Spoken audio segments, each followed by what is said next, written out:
Hi everyone, I'm Robert Moody, Music Director of the Portland Symphony Orchestra, and I'm so excited about this upcoming classics concert. This is a concert about journeys, really.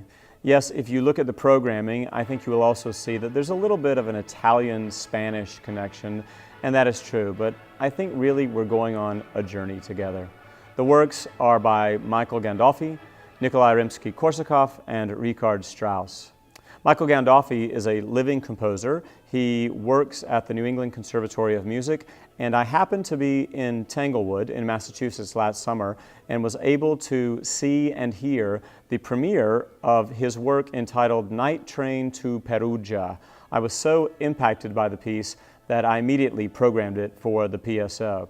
As an interesting side note, I should tell you that that day when I saw the Boston Symphony premiere this work in Tanglewood, there were on stage about 4 members, people playing in the Boston Symphony, who are members of the Portland Symphony Orchestra. We have a great relationship with musicians in Boston. Many of our players live in Boston, and if you look closely, you will see them quite often playing in that great orchestra, the Boston Symphony.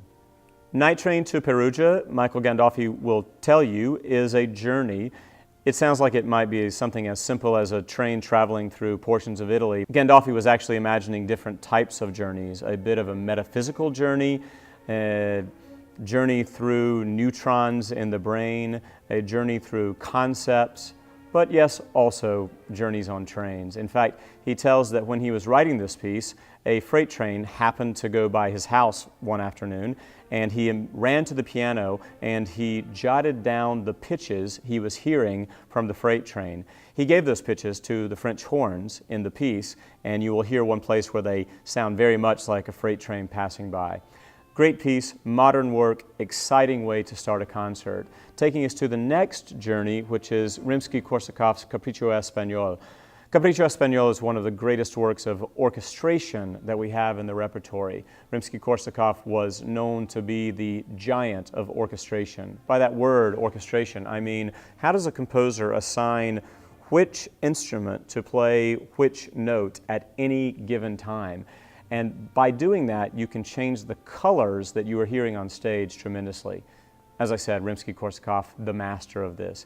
So this is a journey through orchestration and also a journey through the orchestra. This is a tour de force work for the orchestra and brings so many instruments into prominent solo voice, the clarinet, the bassoon, and on and on. Finally, one of the most epic journeys in literature and in music, and that's the journey of Don Quixote. Don Quixote, the great story, the man who chased windmills with Sancho Panza at his side, the man who was in love with Dulcinea, the idea behind the Man of La Mancha, the man who did indeed dream the impossible dream. This story set to music by the great tone poem composer Richard Strauss. Solo cello represents Don Quixote. Other solo instruments, prominently the viola, as well as others, represent Sancho Panza. This is sort of 2 pieces at once. It is a tone poem for orchestra and a cello concerto. The solo writing is that prominent. So we have brought in one of the great cellists of our day to play this solo. His name is Zuul Bailey. Zuul is a great friend of mine. You may have been here several years ago when Zuul played on one of my opening seasons. His playing was a real hit, and we've been looking for a chance to bring him back ever since. If you get the chance, I would actually encourage you to Google and YouTube Zuul Bailey. You will learn much about him on the web, including some of his recent recordings, which have moved towards Grammy or Grammy-nominated status.